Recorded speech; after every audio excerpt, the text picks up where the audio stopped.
अटल जी का जयंती था, नीतीश जी ने कहा कि अटल जी के आदर्श को हम मानते हैं। आप कहाँ तक मानते हैं कि नीतीश जी उनके आदर्श को मानते हैं? अच्छी बात है। शब्दों से अटल जी के आदर्श को जो मानने वाले लोग हैं, वैसे लोगों से मैं आग्रह करता हूं कि शब्दों के साथ साथ अपने व्यवहार में, आचरण में और दायित्व में अटल जी के आदर्श को स्थापित करें, अटल जी की नीतियों को उनके बताए हुए मार्ग पर चलें और तभी अटल जी की नीति के प्रति सही भावना होगी। अभी जो बैठक हुई और तैयारियां हुई हैं लोकसभा चुनाव को लेकर, उस पर रिएक्शन था और प्रदेश अध्यक्ष आरजेडी कह रहे हैं कि दंगाई पार्टी है और ये कुछ भी कर ले इनका चेहरा उजागर होगा। देखिए, आरजेडी परिवार की पार्टी है और 15 वर्षों तक आरजेडी के नेतृत्व में आरजेडी गठबंधन की सरकार रही है।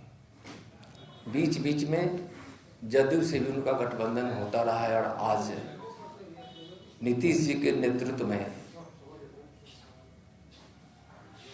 उस गठबंधन की महागठबंधन की सरकार है।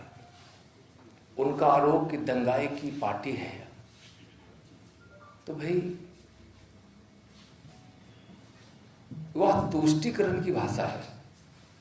वोट के लिए दंगाई कहते हैं और उनको विश्वास है कि हम बीजेपी को दंगाई कहेंगे तो वह तुष्टीकरण के भाव के आधार पर जिस वोट को हम खुश करना चाहते हैं वह खुश होगा और वह वोट हमको मिलता रहेगा। लेकिन उस प्रकार के तुष्टीकरण से इस देश को बड़ा नुकसान हुआ है। हमारे आज़ादी के अमर शहीद दीवानों ने, स्वतंत्रता सेनानियों ने जब इस देश की आज़ादी की लड़ाई लड़ रहे थे तो किसी ने नहीं सोचा था कि देश का बंटवारा हो जाएगा। बंटवारा का आधार क्या बना? तुष्टीकरण। पाकिस्तान किस आधार पर बना, हिंदुस्तान किस आधार पर बना, यह पूरा देश और पूरी दुनिया जानती है। अब इस देश के लोग समझ रहे हैं दंगाई है, सांप्रदायिक है। लेकिन क्या हिंदू को गाली देना धर्मनिरपेक्षता है? इस देश में धर्मनिरपेक्षता का मतलब वो नहीं है। इस देश में धर्मनिरपेक्षता का मतलब और भारत की मिट्टी में जो धर्मनिरपेक्षता का भाव है वह है कि सबको अधिकार, सबके साथ न्याय, सबको विकास का समान अवसर, सबको उन्नति के लिए व्यवस्था खड़ी हो, उसमें पारदर्शिता रहे, भ्रष्टाचार न हो, किसी को किसी धर्म के आधार पर पीछे करके वोट के लिए और अपने परिवार की उन्नति के लिए धर्मनिरपेक्षता के भाव से अलग हटकर बिल्कुल तुष्टीकरण को ही धर्मनिरपेक्षता मान लेना। आरजेडी, कांग्रेस, कम्युनिस्ट जैसे लोग, जदयू जैसे लोग तुष्टीकरण को ही धर्मनिरपेक्षता मानते हैं और भारत के स्वभाव में धर्मनिरपेक्षता है, लेकिन वास्तविक धर्मनिरपेक्षता सर्वधर्म समभाव का है, जो भारतीय जनता पार्टी की नीति में सभी धर्मों का हम सम्मान करते हैं लेकिन तुष्टीकरण नहीं करते। वैसी नीति कोई नहीं भारतीय जनता पार्टी अपनाती है जिससे देश को नुकसान हो, भारत की सामाजिक व्यवस्था को नुकसान हो, भारत की संस्कृति और संस्कार को नुकसान हो, भारत के गौरव को नुकसान हो। और दुनिया में भारत की जीवन पद्धति को पहले भी लोग सराहे थे और आज भी सराह रहे हैं। और हाँ, भारतीय जीवन पद्धति के मूल भाव में क्या है यह हम सब जानते हैं। तो भारतीय जनता पार्टी वास्तव में भारत के गौरव पर गर्व करते हुए भारत को पुनः माननीय प्रधानमंत्री जी के नेतृत्व में, जो दुनिया के सबसे लोकप्रिय नेता हमारे आदरणीय नरेंद्र मोदी जी हैं, विश्व गुरु भारत बने, इस तरफ काम चल रहा है। और जब विश्व गुरु बनने का मतलब यह है कि हमारे जो पुरातन विचारों में बंधुत्व का, भाईचारा का, शांति का संदेश, और अभी आप प्रधानमंत्री जी के कई उद्बोधन भी सुने होंगे, वन वर्ल्ड वन फैमिली। और जब हम वन वर्ल्ड और वन फैमिली की बात करते हैं तो हम सबका विचार करते हैं, सबका सम्मान करते हैं, चाहे किसी भी धर्म के लोग हों, चाहे जिस भी देश के रहने वाले हों। तो भारतीय जनता पार्टी के मूल विचार में यह है, और यह बहुत इस देश का सौभाग्य है कि माननीय प्रधानमंत्री आदरणीय नरेंद्र मोदी जी भारत के उस खोए हुए या गौरव पर धूल जो पड़ा था उसको बिल्कुल साफ सुथरा कर उस गौरव पर गर्व करते हुए भारत को आत्मनिर्भर बनाने के संकल्प के साथ बढ़ रहे हैं। और उस आत्मनिर्भरता का लक्ष्य है कि 2047 में जब भारत इस अमृत काल के अंतिम पैदान पर होगा, यानी कि स्वतंत्रता का 100वां वर्ष होगा, उस समय दुनिया में प्रति व्यक्ति आय सबसे ज्यादा भारतीयों का इस लक्ष्य से काम कर रहे हैं।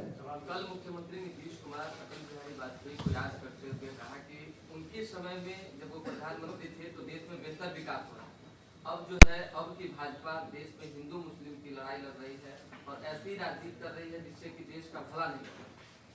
देखिए, नीतीश कुमार जी हर मौके पर हर प्रकार की बात करते हैं। भारतीय जनता पार्टी को परम पूज्य अटल जी पे गर्व है, और अटल जी भी भारतीय संस्कृति और भारतीय विरासत पर पूरा भरोसा करते थे। वंदे मातरम गीत उन्हीं के समय आपको पता है कि अमेरिका में गाया गया। उसी समय भारतीय संस्कृति का जो भारतीय विकास में सहायक हुई है, उसकी बात अटल जी हमेशा कहा करते थे। अटल जी की 5 कविताओं को पढ़ लेंगे तब नीतीश जी को समझ आएगा कि अटल जी की भावनाएं क्या थी। पेपर लीक का मामला सर, एक सवाल एक करके साकेत जी, गांधी जी ने तुष्टीकरण का अपनाया कांग्रेस से जोड़ते हुए? नहीं, देखिए, गांधी जी नहीं, उस समय के कुछ नेताओं की यह भूल थी, और शायद तत्काल पद पा लेने की जो इच्छा थी, जो नेता एक हिंदुस्तान में स्थापित हुए, एक नेता पाकिस्तान में स्थापित हुए, और उन दोनों की तुष्टीकरण के कारण एक वातावरण बना, और बंगाल में जो उपद्रव हुआ था उसको ओझल करते हुए देश की मन स्थिति को लोग समझा नहीं। कुछ लोगों ने पद की लोलुपता और अति शीघ्रता के लिए देश के बंटवारा की नींव डाल दी।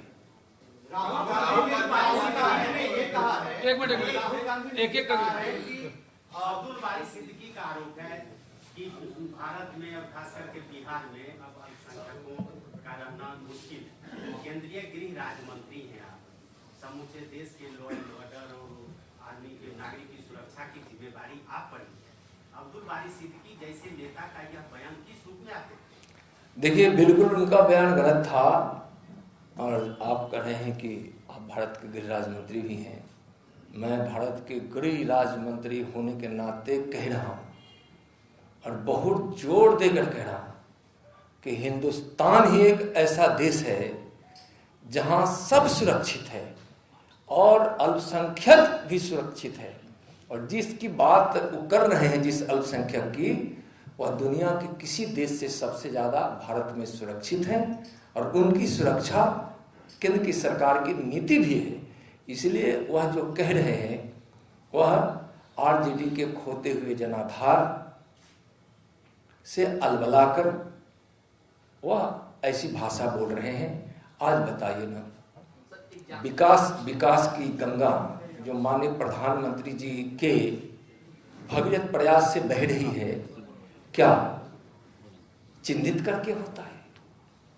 जो क्राइटेरिया उसके आधार पर सबका साथ सबका विकास हो रहा है और सबसे ज्यादा सुरक्षित जिस अल्पसंख्यक की बात कर रहे हैं वह भारत में है और भारत का एक एक नागरिक यह भी महसूस करता है कि दुनिया का सबसे सुरक्षित देश अभी भारत है।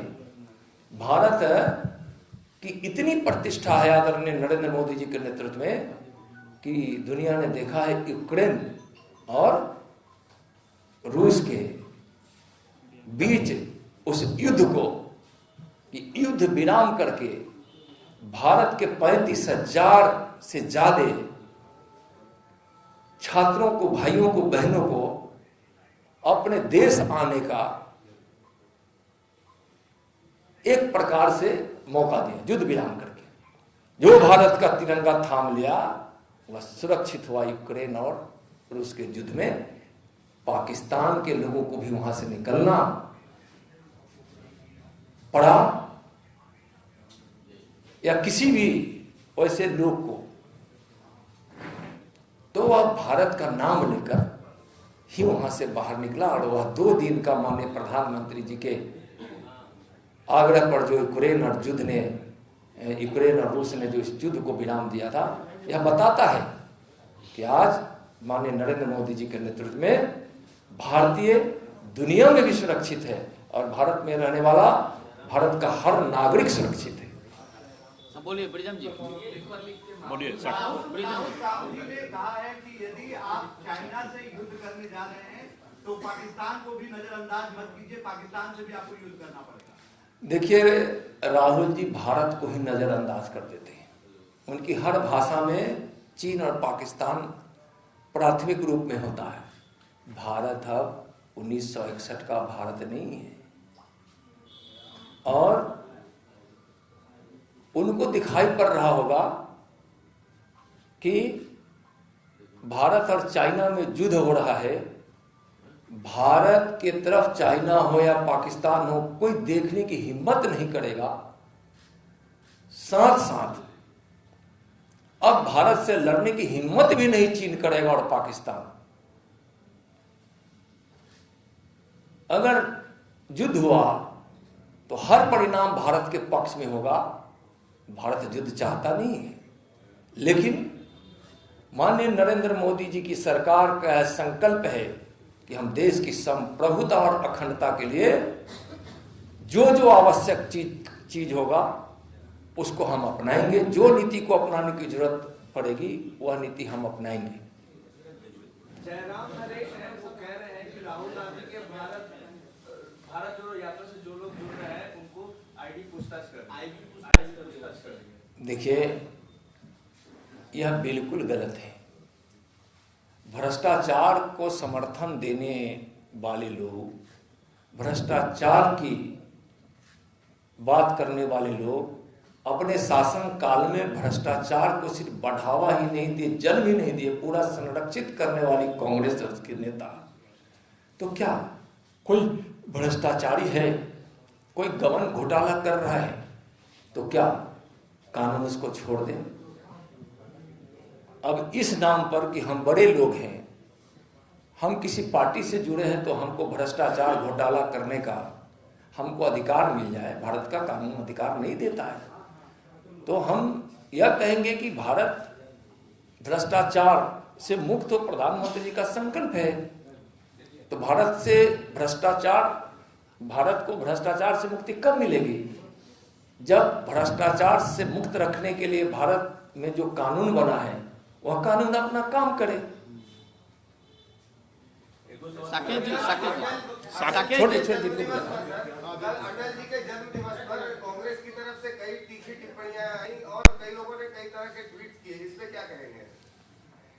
कई प्रकार की टिप्पणियां उन्होंने की है कांग्रेस के लोगों ने, और जो टिप्पणी है उसका कई टिप्पणियां हैं। अगर आपके ध्यान में जिस टिप्पणी को आप चिन्हित करके हमसे प्रश्न किए जरा उसको कहें तो ज्यादा बढ़िया हो। गौरव पाणी ने कहा था कि ये वही अटल जी हैं जिनके ऊपर तरह तरह के आरोप हैं, इंक्लूडिंग बाबरी मस्जिद के लिए मोबिलाइजेशन करने का काम। अरे भाई, भारत की विरासत में बाबरी मस्जिद नहीं है, भारत की विरासत में राम जन्मभूमि है, और बाबरी मस्जिद राम जन्मभूमि पर मंदिर को तोड़कर, हम लोग बिहार के लोग रहने वाले हैं, बिहार के रहने वाले लोग हैं, हम भारत के रहने वाले लोग हैं हम लोग। सीता मैया के रसोईया को भी तोड़ा गया था, भगवान श्री राम के जन्मभूमि पर बने गर्भगृह से लेके मंदिर तक भी तोड़ा गया था। और बाबर ने जो वहां ढांचा खड़ा किया था वह क्या न्यायपूर्ण था, अन्याय किया था, अतिक्रमण किया था, पाप किया था बाबर ने। उस ढांचे को ढाकर वहां राम जन्मभूमि का मंदिर बन रहा है, और उस पर अटल जी को गर्व था कि भगवान के राम जन्मभूमि पर मंदिर बने। और भारतीय जनता पार्टी की इच्छा रही है, और इस देश की इच्छा रही है कि भव्य मंदिर बने। और आज माननीय प्रधानमंत्री जी इस देश के और दुनिया के सबसे लोकप्रिय नेता हैं, उनके इस कार्यकाल में भगवान श्री राम के जन्मभूमि अयोध्या पर भव्य मंदिर का निर्माण हो रहा है। यह हर भारतीयों के लिए गर्व की बात है।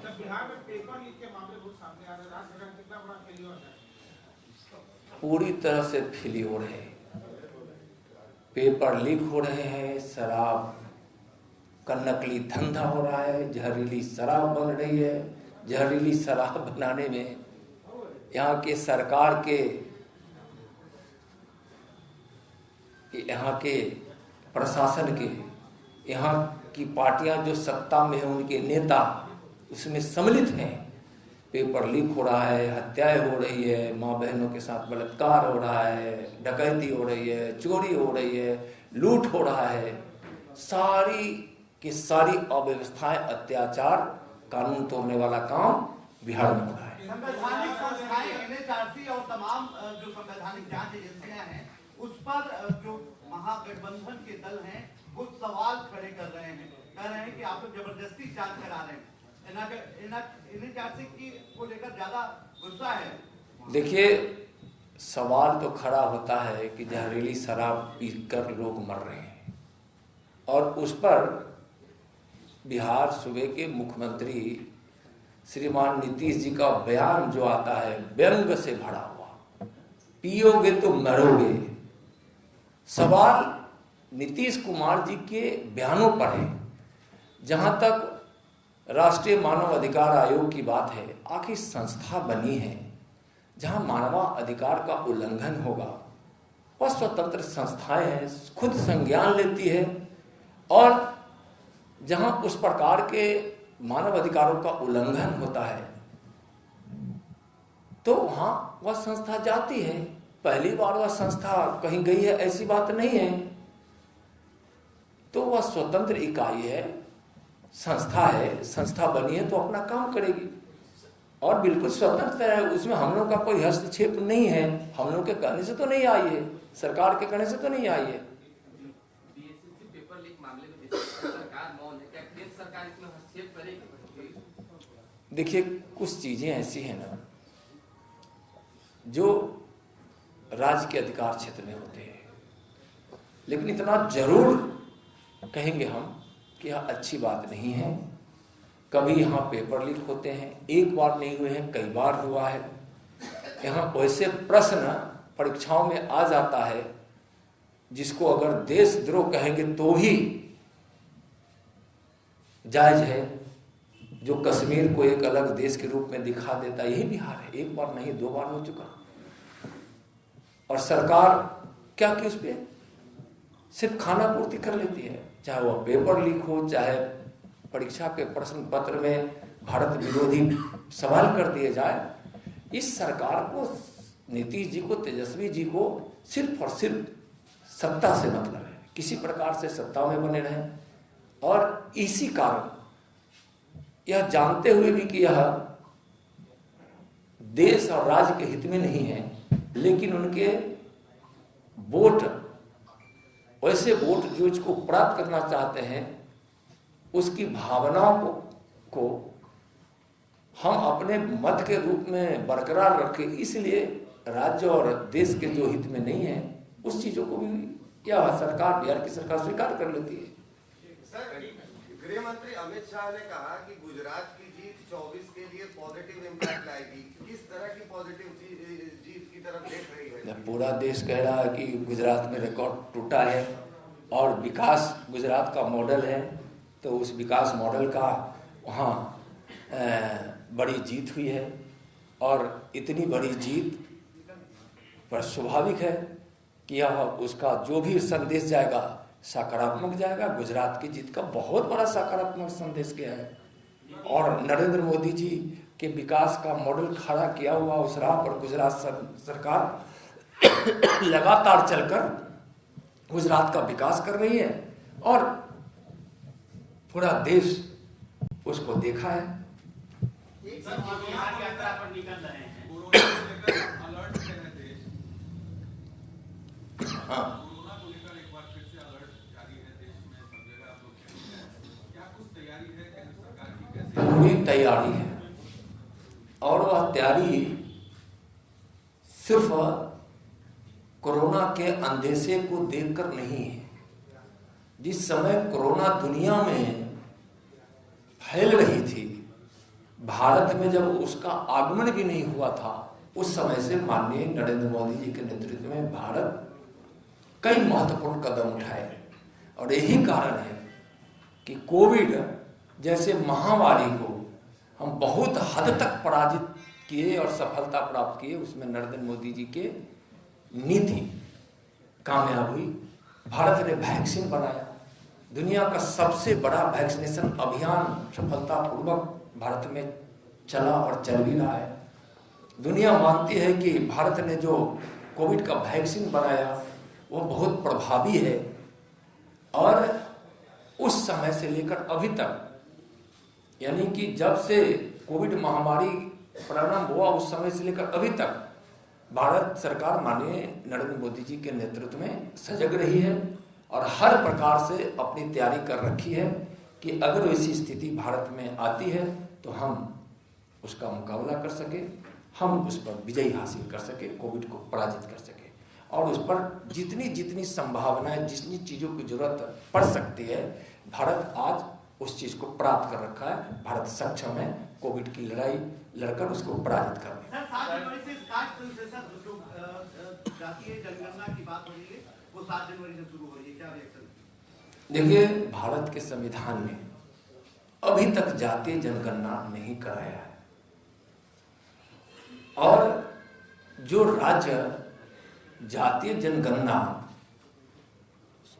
कराने की बात करता है उसको केंद्र सरकार रोक भी नहीं रही, केंद्र सरकार रोक नहीं रही। लेकिन भारत के संविधान ने जो शुरू से प्रारंभ से ही जो व्यवस्था की है उसके आधार पर जातीय जनगणना उस संविधान के रूल्स के मुताबिक अभी तक स्थापित नहीं हुआ है। एक बार जरूर भारत सरकार के ग्रामीण विकास मंत्रालय ने 2011 में कुछ गणनाएं कराई थी इस प्रकार की और उस गणना के आधार पर केंद्र सरकार भी और विभिन्न प्रकार के विभिन्न राज्य सरकारों ने उस गणना के आधार पर अगर जो योजनाएं बनती है तो उसका सहारा लेकर उसका क्रियान्वयन करती है। नीतीश जी बिहार यात्रा पर निकल रहे हैं। नए साल में समाज सुधार यात्रा पर निकलेंगे आप? नीतीश जी को मुख्यमंत्री बने हुए कितने साल हो गए? 17 साल हो गए ना। 17 साल बाद उस सुधार यात्रा पर निकले। इसका यही मतलब है कि अभी तक उन्होंने कोई सुधार नहीं किया है, कोई सुधार नहीं किया और हताशा की यात्रा है। जब जनाधार खो बैठे हैं। उनको लग रहा है कुल्हनी हार और गोपालगंज की हार और मोकामा में बड़े मत को प्राप्त जब भारतीय जनता पार्टी की है, तो उनको लगता है कि उनका जनाधार खिसक चुका है। जो भी यात्रा कर ले, है ना, जनता को विकास यात्रा में विश्वास है और विकास की गंगा नरेंद्र मोदी जी के नेतृत्व में बह रही है और लोकतंत्र है, किसी को यात्रा करने का अधिकार है। नीतीश कुमार के विकास यात्रा के बारे में आप कह रहे हैं, पिछले जितने सालों सत्ता में रहे सबसे ज्यादा आप ही उनके साथ रहे और उनके विकास यात्रा का सबसे ज्यादा प्रचार किसी ने किया तो वो बीजेपी ने किया। क्या आप लगता नहीं है कि आप अपने आप को ही कॉन्ट्रडिक्ट कर रहे हैं ये कह के कि नीतीश जी को विकास यात्रा पे निकलना? देखिए, जो भी विकास हुआ है ना, भले मुख्यमंत्री हो रहे हों, लेकिन बीजेपी के हमारे नेताओं और मंत्रियों के अथक प्रयास से हुआ है। आप उठाकर देखिए, सड़क में विकास हुआ है तो सड़क का पैसा कहां से आया है? प्रधानमंत्री सड़क योजना से जब सड़कें बनी है तो अटल जी की दी हुई योजना को बड़ी मजबूती से माननीय नरेंद्र मोदी जी ने उसमें बड़ा फंडिंग करके देश के साथ साथ बिहार के लिए सड़कों का उन्होंने ध्यान दिया है। रेलवे लाइन कितनी बनी है, बिजली कितना बना है, पंडित दीनदयाल उपाध्याय बिजली आपूर्ति योजना से कितना बिजली आपूर्ति के स्टेशन सब स्टेशन बने हैं, कितने तार बदले गए हैं, सिंचाई, किसानों को सिंचाई बिजली से मिले, बिजली से सुविधा उसकी उपलब्ध हो, इसके लिए गांव-गांव किसान के खेत तक पहुंचाने का प्रयास नरेंद्र मोदी जी ने किया है। आज बिहार सरकार का बजट देखिए, उसमें भारत सरकार का योगदान देखिए। तो यह जरूर आप कह रहे हैं कि हम ज़्यादा दिन तक उनके साथ रहे हैं, लेकिन भारतीय जनता पार्टी राज्य, देश, विकास, जनहित, गरीब कल्याण के कामों में विश्वास करती है और वह उसकी नीति है। तो बिहार में आरजेडी के शासनकाल में जो तांडव हुआ, उस तांडव से बिहार जो बदनाम हो रहा था, बिहार बीमार पड़ रहा था, बिहार से पलायन हो रहा था, तो भारतीय जनता पार्टी को लगा कि परिवर्तन होना चाहिए। और उस परिवर्तन के दौर में भारतीय जनता पार्टी का हक था कि जिस प्रकार से हम आरजेडी के शासनकाल के उस तांडव के खिलाफ जितना भारतीय जनता पार्टी के कार्यकर्ताओं ने अपना योगदान दिया है, परिश्रम किया है, बलिदान दिया है, जेल की यात्राएं सही है, केस मुकदमे उन पे हुए हैं, तो भारतीय जनता पार्टी भी दावा कर सकती थी। और उस समय नीतीश कुमार जी कहां थे? कांग्रेस के तानाशाह के खिलाफ बिहार में भी जब 1990 में जब सत्ता परिवर्तन की बात आई, तो सत्ता परिवर्तन में भारतीय जनता पार्टी की बड़ी भूमिका थी। और उस समय श्रीमान लालू जी को मुख्यमंत्री बनाने में कैलाशपति मिश्रा जी के योगदान को, भारतीय जनता पार्टी को योगदान को कौन नहीं जानता है। तो उस समय कांग्रेस के तानाशाह के खिलाफ में जो परिवर्तन भारतीय जनता पार्टी बिहार की चाहती थी, उस समय लालू जी को नेता भारतीय जनता पार्टी मानकर बनाई। और जब लालू जी के तांडव, अराजक राज, भ्रष्टाचार से भरी इस आरजेडी की सरकार के सारे कारनामों के खिलाफ जब परिवर्तन की बात आई, तो भारतीय जनता पार्टी अपने सत्ता की मोह नहीं की, सत्ता का लोभ नहीं की और नीतीश जी को सत्ता सौंपी। आप उठाकर देखिए ना, कितने विधायक उसके थे, भारतीय जनता पार्टी के कितने विधायक थे। यह बिल्कुल यह संदेश है और यह बताता है कि भारतीय जनता पार्टी हमेशा जनहित के लिए, राजहित के लिए, देश हित के लिए काम करती है। और उदाहरण है, मायावती की सरकार उत्तर प्रदेश में भारतीय जनता पार्टी के सहयोग से पहली बार बनी। कांग्रेस के खिलाफ जब यहाँ कर्पूरी ठाकुर जी जब मुख्यमंत्री बने तो उसमें जनसंघ का सहयोग था। तो हम हमेशा कांग्रेस की नीति के खिलाफ रहे, शुरू से रहे, और जनसंघ की स्थापना इसीलिए हुई थी।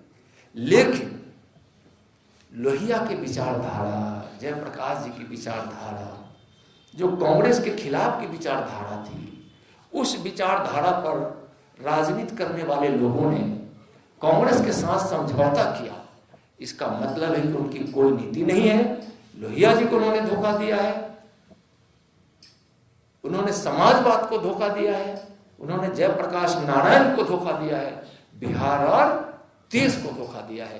तो यह लोगों के द्वारा किए गए कारनामों और उनके इतिहास के पन्नों को उलटिए तो पता चलेगा कि कौन क्या चाहता है। हमेशा हम कांग्रेस के विरोध में रहे और कांग्रेस के विरोध में आज भी हैं। और ये लोग कांग्रेस के विरोध करते थे और जब कुर्सी की बात आती थी तो कांग्रेस से समझौता कर लेते थे। उसी तरह से आज सत्ता में बरकरार रहने के लिए तुष्टीकरण की नीति को अपनाकर बड़ा गर्व करते हैं कि मैं तुष्टीकरण कर रहा हूं। लेकिन महागठबंधन के लोग कह रहे हैं कि बीजेपी विपक्ष में रहकर अच्छा काम करता है, सत्ता में आने के बाद महागठबंधन कहती है, लेकिन जनता क्या कहती है कि जहां जहां भारतीय जनता पार्टी की सरकार है वहां वहां विकास हो रहा है, वहां सुशासन है, वहां भ्रष्टाचार नहीं है।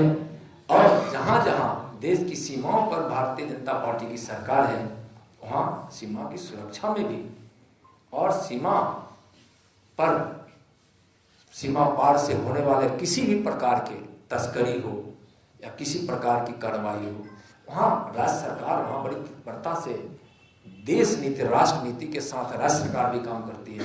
लेकिन बिहार की सरकार देखिए तो क्या करती है, तुष्टीकरण की नीति के लिए क्या है किशनगंज में उठाकर देखिए क्या है। कश्मीर को एक देश नीतीश जी और तेजस्वी जी की सरकार में बता देना, क्या बिहार नहीं देख रहा है, देश नहीं देख रहा है। इसलिए भारतीय जनता पार्टी की जहां जहां सरकार है वहां वहां विकास है, न्याय है,